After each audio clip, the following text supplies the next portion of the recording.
I'm very excited for this art haul here. It's actually been a few years since I last ordered from Jackson's Art, mostly because the brushes that I got from them and love so much actually last forever. I finally restocked on those as well as some fun other things. Welcome to my art channel. If you're new here, I live in South Korea, so I usually get a lot of my art supplies locally. Everything in this art haul is from brands that are harder to find here, or especially for open stock products like colored pencils in specific shades where I don't want to get an entire set. Jackson's Art really has the most amazing selection with a really wide array of open stock colored pencils especially. Let's start with the whole reason I even ordered, which was brushes.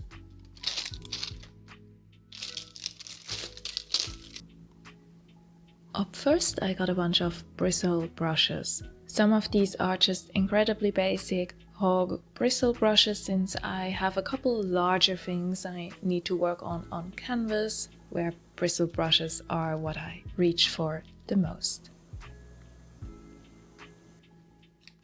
Here we have the whole reason I even wanted to order, and that's the Akoya synthetic line from Jackson's, so their own line of brushes. These are bristle brushes, synthetic, and they are perfect for acrylics. This is the size 0, and just to compare, I've got my old one here. I ordered this one 3 years ago. I've been using it so much. It's perfect for smaller portrait paintings on panels or canvas, and it can do details incredibly well without being too finicky. So this is one of my most used brushes. It lasted for nearly 3 years, which is honestly great, and I can still use this for background or scrubbing around paints, but you can see how different the newer one looks. This was my main motivation for ordering. These are amazing if you work in acrylics. I highly recommend these. They also had a set of Akoya brushes available.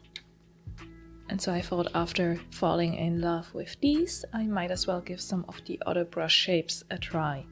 This is a set of 4 brushes. It says that the Akoya line can also be used for oils, which I just personally haven't tried. So we've got flats, filberts, and more of the same line as these here, the round ones. But I of course checked that the set doesn't have any duplicate sizes. So we have a size 2, size 6, a flat in size 6, and a filbert in size 4, which I think will give me a kind of nice range of brushes that go beyond my usual tiny ones. I really need to kind of upgrade when it comes to larger paintings. I do work a lot on watercolor paper, even with acrylics, and for that, bristle brushes aren't always the best choice. They can be a bit rough, though I have found that these actually work quite well for the first underpainting stage, or especially if I have coated the paper. But I also work on panels or canvas on occasion, so for that I like bristle brushes. For painting on watercolor paper, I prefer softer acrylic brushes. This is from the students and beginners line. Except for final detail layers or really expressive brushwork, I've never really had an issue with student grade anything. So here we have pointed round brushes going from a size 0 to 2, 4, 6, and then we've got a 1/4 inch flat. So quite excited to try these out for some more book illustrations. That concludes the brush side. So I have to say, for wanting just one brush, this both escalated quite a bit, but I also stuck to essentials that I would want to restock on, or that I wanted to expand into anyway. And so my old brush can have a nice break and go into retirement. Let's stick with painting supplies for a little while. I usually make my own canvas or gesso panels. Mostly because shipping, especially larger one, can be very risky. I had ordered panels online in the past by another brand and all of them arrived kind of chipped at the edges here in Korea, and I haven't yet found gesso panels in Korea, and canvas panels here too come with pretty limited options of only very rough texture cotton canvas. So I thought I'd give some of these smaller ones a try, just to have new painting surfaces to play around with and get a feel for what's out there. So this is a medium texture cotton canvas, and already just from looking at it, it's much finer than any of the medium to rough cotton canvas I can find here locally. It's just a little panel. It's very nicely made. I really like the edges. This is usually where cheap panels kind of show their quality, right? Because you get kind of wobbly edges if they're not nicely made. So the perfect size for a small portrait, maybe with these brushes. Then we have something even smaller. I want to paint more tiny little practice alla prima paintings. So this too is the same cotton canvas board. And then I got a couple just loose canvas sheets because, like I said, I make my own canvas panels, so I'd stretch this on maybe an MDF board or another surface that I have prepared. You can use acrylic gel medium for something like this and then make your own. This is the Belle Arti extra fine cotton. There's barely any texture here and it's already primed, so especially for small sizes, a very fine texture lets you work on details much more easily. A very different weave. This must be a linen. Yep, this is the extra fine linen. This is universal primed, also by Belle Arti. And I just want to see how all of these cotton, linen, medium, fine, ultra fine weave compare to each other. This is the ultra fine no grain poly cotton. Oh, this was a really interesting one. I remember when I ordered that, I was a bit hesitant. Kind of very different surface. It feels a bit like I just applied gesso and sanded it on an MDF panel, but has an underlying texture. So again, I'll make tiny panels out of these. And then a much rougher weave and a different finish with this Belle Arti fine linen, oil primed. Because I do own oil paints and I want to use them maybe when my cat is having a really long nap in a different part of the house one day. So I got this one as well. Has a very different color to the primer. This is the universal primer, this is the oil primed one. It has this ivory yellow tint to it. One more canvas panel. This is the Academy cotton canvas board compared to the premium cotton canvas board. So a different cotton canvas, and here there's an MDF backing and acid-free and pH neutral, so more archival, while this one is compressed cardboard. Just maybe not as long-living, but for like little studies that doesn't really influence me. And you can also see that the edges are just a tad cleaner on this one, I think. And the premium canvas board is also 4mm in thickness, while this one is only 3mm. So just a bit of a difference in quality, but they both feel really nice. Oh, forgot one. I'd ordered one larger size. This is more in line with what I usually would reach for portraits, or what I'd make myself. So this is again a premium cotton canvas board, the 4mm thick one. Then I saw that Jackson's Art has their own line of tiny sketchbooks, and because they were incredibly cheap, I thought I might as well get a couple. These are just these kind of staple bound, soft cover little booklets. I quite like stuff like this. I have a couple by Hanemühle for drawing. I have some from no-name brands, random sketchbooks and booklets I've collected.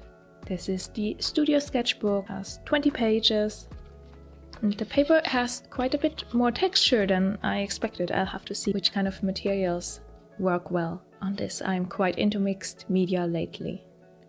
And while I was at it, I also got the larger soft cover sketchbook with 120 gram paper version, medium grain acid-free drawing paper, so specifically for dry media. Which is a great transition point, I guess, to all my colored pencils and pencils. Test these out in just a second.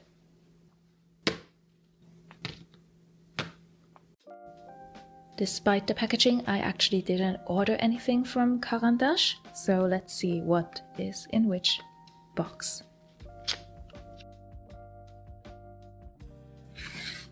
If you watched my last art vlog of 2025, you might have seen me experiment with water-soluble pencils. And I have one in 2B. The color washes I get out of it are quite light, and I thought I'd give a 6B, a much darker version, a go. This is by Derwent from their Graphitone line. Hopefully for some more expressive, darker pencil washes.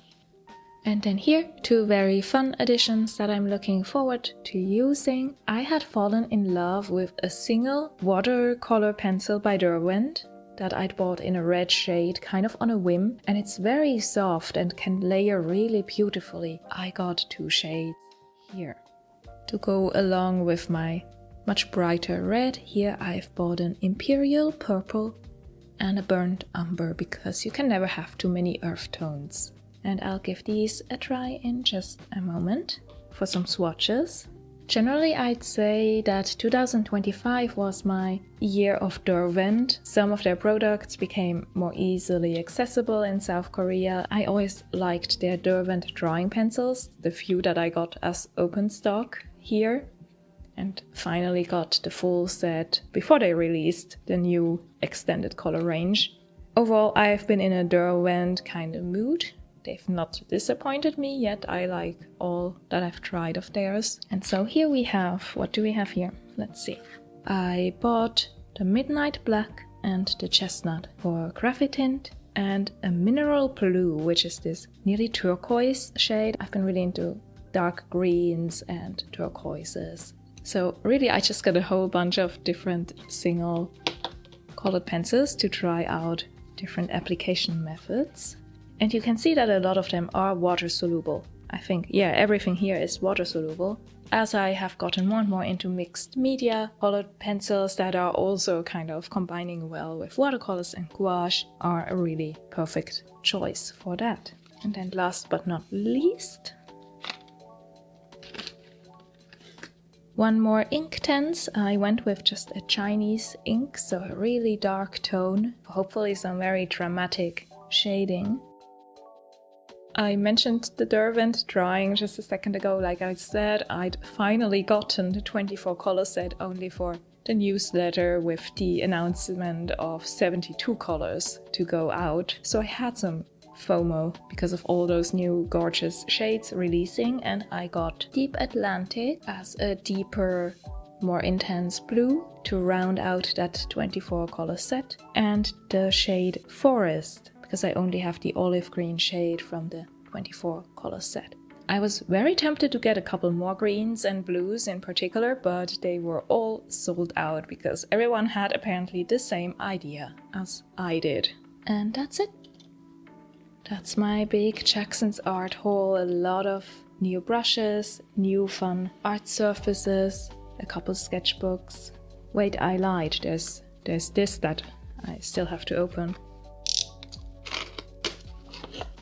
You've maybe heard me talk about all the virtues of raw umber paint. It's been a new favorite pigment of mine all throughout summer, fall, winter 2025. And when I saw that Jackson's also has a line of their own acrylic paints, I thought I'd give that a try just to see what's out there, and because I like their home brand brushes so much. Especially for earth tones, there's so much variation with pigments that each brand's raw umber, burnt sienna can feel and look very different. And then last but not least, this tiny Derwent pastel and charcoal sharpener, because I do have a couple charcoal and pastel pencils of theirs. Wanted a dedicated matching sharpener that doesn't damage those. Let's put this here.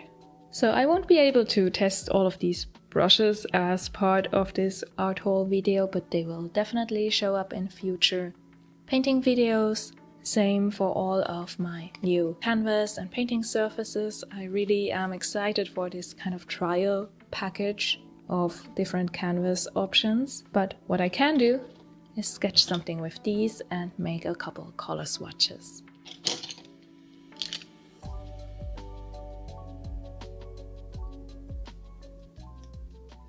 I just got back from a book fair where I was working as a seller, but I of course also did some shopping. There was this pencil shop. They specialize in collecting special editions, kind of rarer brands as well. There were Korean brands, Japanese brands, international, anything really. And while it might be a bit boring, I did end up getting another Blackwing special edition of the matte version, the Eras. I've been using the Blackwing mattes a lot for sketching and felt the need to get something pretty. And I'd just mentioned that I quite like these kind of booklet style sketchbooks. I actually got a couple as gifts from other sellers. This is by an artist making these gorgeous litho prints as well. I really love this format, especially you can use it horizontally or vertically. So I did just some sketches with a brush pen and then transitioned to these sketching crowds with a fountain pen. This one has a thread binding, a texture that feels a little bit like linen canvas, like the ones I got here. So booklets like these are just great for when I'm at events and just have like a few spare seconds here or there to add another tiny figure to a crowd scene. Same for this, also by an artist there, another booklet with her painted cover. These usually have kind of very basic smooth paper that works well for ink pens, fine liners. Here I was using a fountain pen on the first day of the fair. And I also got some really cute masking tape. This is from the same seller. I also got lots of stickers, different postcards. I also bought a few books. That's not really part of this art haul. I just thought the sketchbooks kind of match with what I already have. And of course, a pencil is always a welcome addition. After this very shopping heavy December, end of November, December, if you've gotten some art supplies for the holidays or if you did your own big art haul over the last couple weeks to stock up on both essentials and fun little tools to experiment with, now it's the time to actually sit down and use everything. One more really cute thing I want to show off. Keyrings are all the rage here lately, and I got this from the seller sitting next to us, and it's a tiny photo album. He actually cuts these and binds them himself with his photography. A lot of his photography is of course themed around Korea, but he also travels internationally to other book fairs and then creates editions based on those trips. And I've been to Taiwan, what's the English name? Taiwan. And I've been to Taiwan in the past, but not to Taipei. So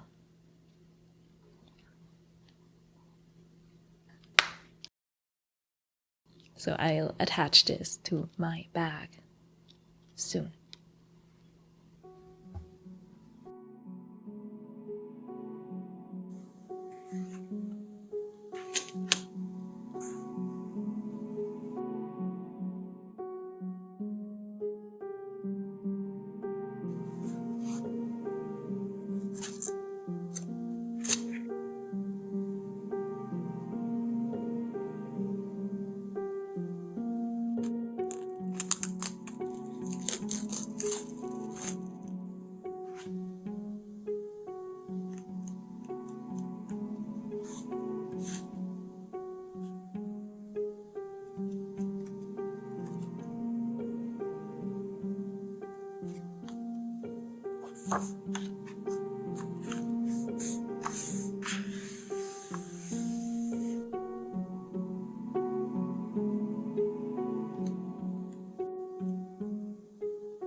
To try out all my new pencils, I picked the larger sketchbook to draw some color swatches.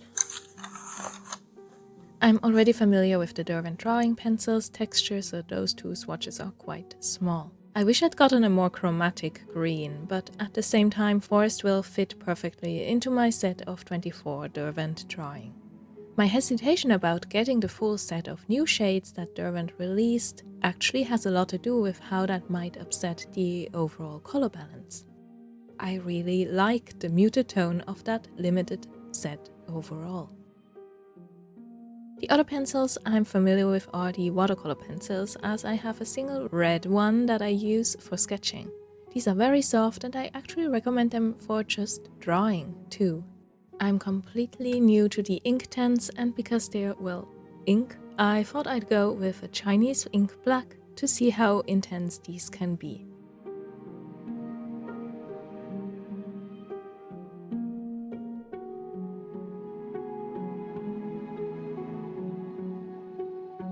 Last but not least, the graphite tint pencils. I had a small set of these years and years ago, and I think I gave it away when I moved to South Korea.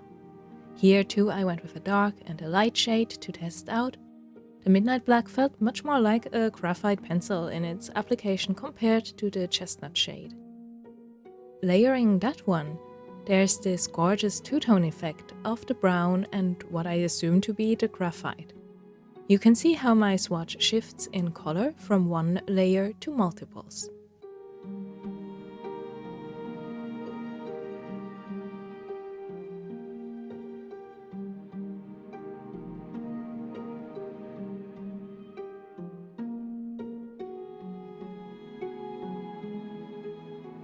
Now the most important part, how do these look with water?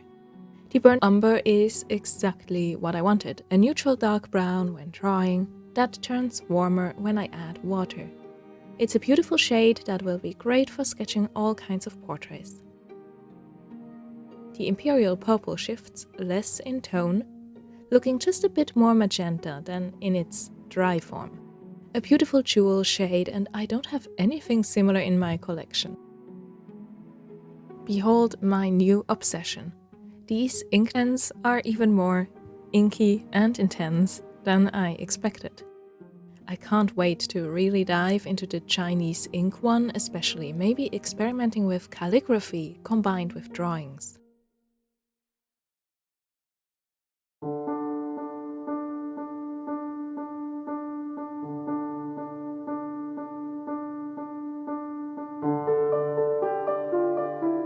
These dissolve less evenly compared to the softer water-soluble pencils, leaving more marks behind.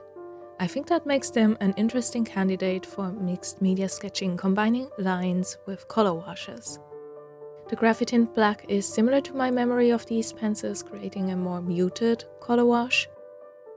Compared to the ink tints, you can spread these into very soft, even, and transparent tones.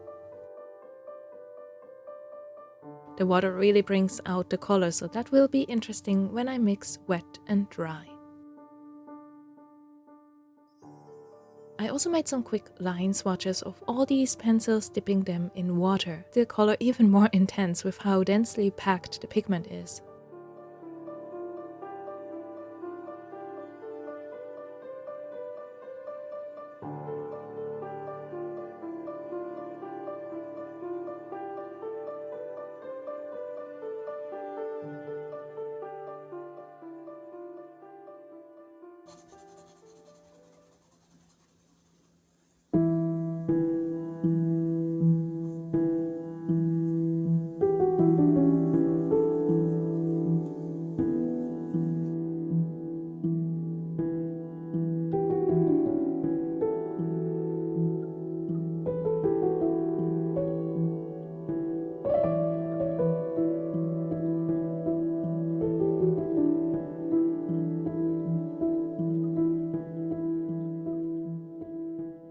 I'll draw a couple character ideas for a Pathfinder game I'm about to play.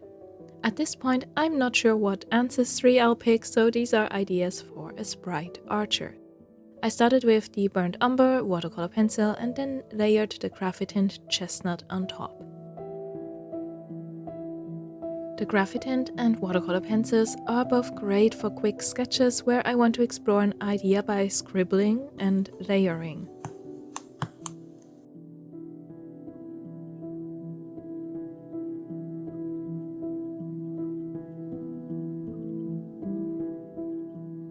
As you see me use all these pencils, you might notice that I've been using a variety of different sharpeners for them.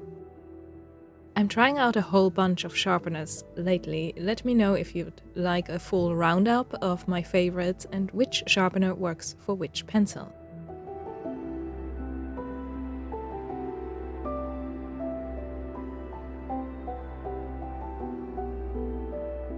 If you've watched my art goals and plans video for 2026, random character sketches were right up there on my list. So while we're having some timey-wimey issues here, as this art haul was filmed before that planning video, I'm glad that it kind of still aligns thematically. I also used the graphite pencil, by the way, that I'd completely forgotten to mention earlier. It goes less dark than the graphite tint Midnight Black for a much softer feel, and can create some sharp details as well.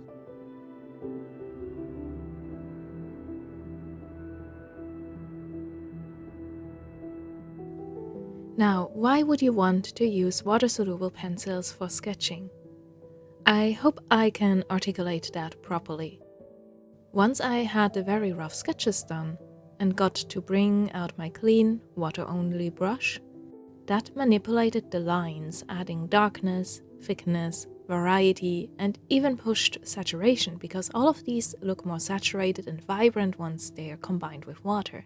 So you can push and pull your sketch without erasing or redrawing, just by emphasizing the lines and color you want. I can also soften areas that I'm not happy with so that less focus is put on them. And as soon as I bring in the ink tints, I can really push saturation to pull the focus there. I can't even pick which of these Derwent pencils I like best. The watercolor pencils have a classic feel, creating very even color washes. The graphite tint feel great for both lines and a more subtle color wash, and then the ink tints pack a punch where needed. I might just continue collecting colors open stock that stand out to me and experiment with how to combine them, instead of buying any full sets. If you're doing proper drawings, not just sketches, you might be better served by a full set of one of these, so that all the colors react to your watercolor brush the same. But personally and for my purposes, I love the variety.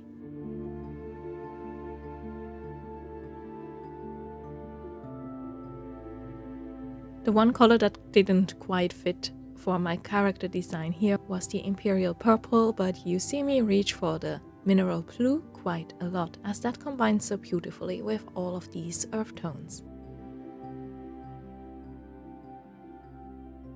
Ironically, I ended up discarding the sprite idea after I figured out that at the low level our short adventure would be at, my little fairy wouldn't be able to fly yet.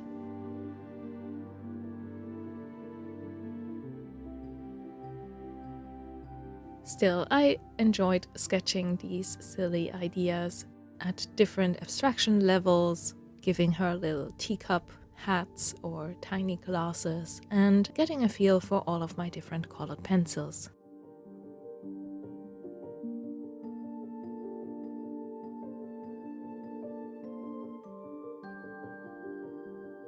Another positive about water-soluble pencils of any kinds is that they work on pretty much any paper.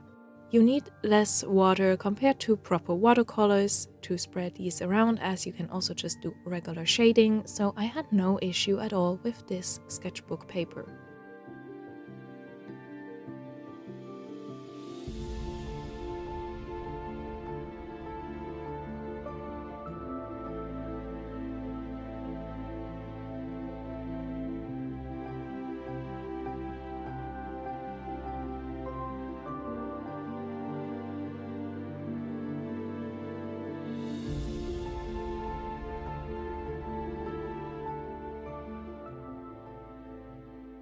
To test one of the canvas samples, I'm going with my final character choice.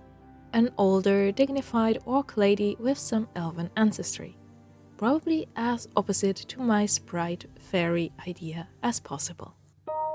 I picked the extra fine cotton with universal primer.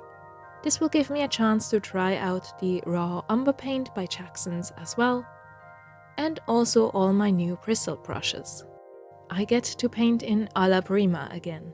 I'd be scared to do that on a complex illustration, but for a quick test portrait it felt perfect. What was also perfect was the raw umber shade. For this, my orc lady has this cool green skin, so instead of a warmer shadow color like burnt umber or even alizarin crimson, raw umber is a nice neutral option that mixes nicely with the rest of the palette. For a quick first impression, the Akoya bristle brush in size 3 is great for blocking in these shadows on a tiny canvas size. I may have underestimated what kind of sizes I'd need if I actually want to paint bigger. I kept the shadows transparent and then mixed viridian green, the same raw umber, and titanium white for lit planes of her face. Can you see the Asaru head model influence? I based the head shape heavily on that, especially for the cheekbones, the sharp nose, and her furrowed forehead. This quick painting was a fun return to my roots. I just love drawing character portraits.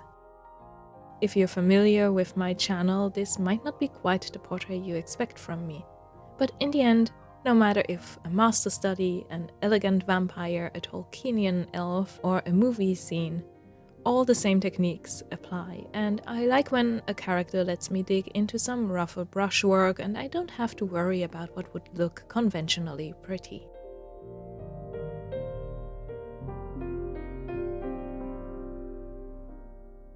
The raw umber ties the entire palette together, which is great for an unplanned little painting like this. The Jackson's acrylic paint is a bit thinner than the golden heavy body but thicker than the golden open that I also used here, so it fit well into my mixes and the pigmentation held up really well. For the background and armor, I brought out one of those wider bristle brushes to just smudge paint around. The canvas makes even acrylics easy to blend. They don't sink into the primer too quickly and I got to push my paint around for a while. The texture is fine enough to not distract even for a small portrait like this. And I love this soft bristle brush, especially when I use heavier paint layers. It creates beautiful textures and patterns in a single stroke, and for example on the sword hilt. A white highlight like that never looks as natural when I use a tiny brush for it to have full control.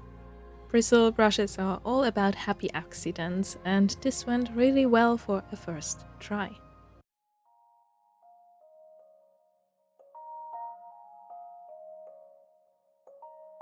I didn't have any plans for this sketchbook, but ended up gluing the orc portrait in there next to my fairy sketches and color swatches.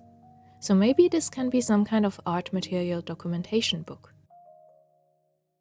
If you want a safe way to glue your paintings somewhere, I recommend acrylic gel medium. Just spread it thinly on the back of a paper or canvas, press that into your notebook or sketchbook page, and then give it a few minutes to dry. I used a couple other sketchbooks to press it flat.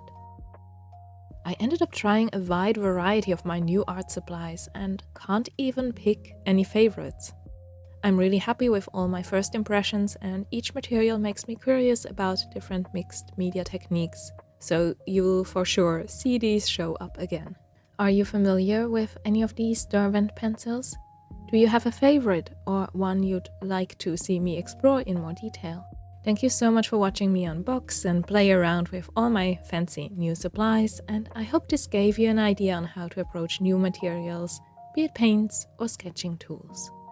I'm starting 2026 painting a lot, and I hope I have the time to edit everything so I can share a lot of those painting processes with you. For now, I'm sharing a lot of work-in-progress pictures over on Patreon if you'd like to take a look there, and I hope to see you again in my next art video.